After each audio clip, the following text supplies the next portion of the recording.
Bonjour, dans ce tutoriel, je vais vous montrer comment utiliser un dessin technique en 3 dimensions pour l'importer dans un logiciel web qui s'appelle Sketchfab et l'intégrer dans un site web comme Moodle pour le faire afficher dans ce site web-là. Prenez note qu'on peut faire ça dans n'importe quel autre site web comme WordPress par exemple.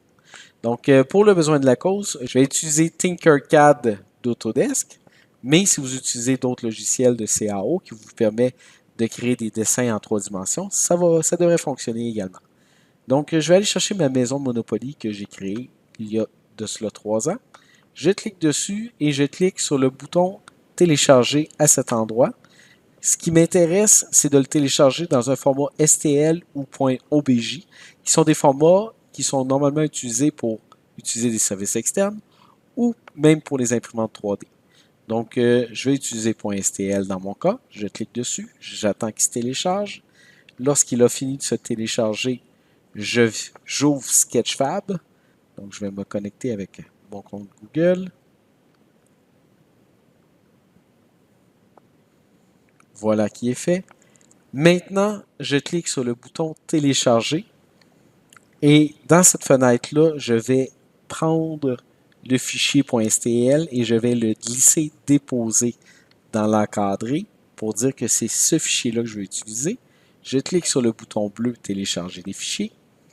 J'attends que mon modèle soit complètement téléversé.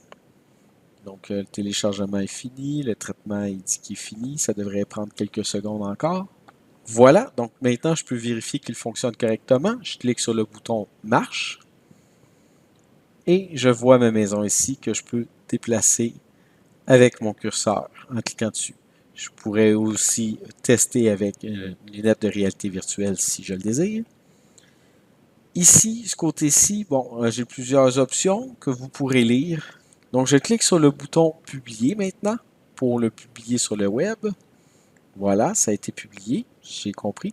Si je veux, je peux partager mon modèle avec un lien web. Donc, si je copie ce lien-là et que je le colle dans un autre onglet, qu'est-ce que ça va avoir de l'air? Bien, ça va me le faire ouvrir dans Sketchfab. Maintenant, je veux prendre ce modèle-là et je veux l'insérer dans un site web. Pour faire cela, je descends un peu plus bas et ici, j'ai mon code d'intégration qui va me permettre de le faire. Donc, je clique sur Intégrer. Par contre, ici, on me donne une taille fixe de 640 par 480. Moi, je trouve que c'est pas suffisant. Donc, je vais activer la taille ici. Puis, allons-y par 1024 par 762. Voilà, c'est fait. Et ensuite, on clique sur le bouton Copier dans le presse-papier. Maintenant, on s'en va dans Moodle, dans un cours dans lequel j'ai activé le mode édition. Je clique sur le bouton Ajouter une activité ou une ressource et je viens sélectionner Page, par exemple. Ça pourrait être n'importe quoi d'autre. Je donne un nom. Je m'en viens dans le contenu de la page. Je clique sur l'onglet pour l'éditeur pour insérer un code HTML. Je fais CTRL-V pour coller mon code HTML. Je pourrais modifier également la hauteur et la largeur, le width et le height de la grandeur de mon image si jamais je le désire. Je referme la balise. Je regarde si ça fonctionne. Ça fonctionne. Et j'enregistre et je reviens au cours. Et maintenant, je peux ouvrir ma page web pour aller m'assurer que tout fonctionne.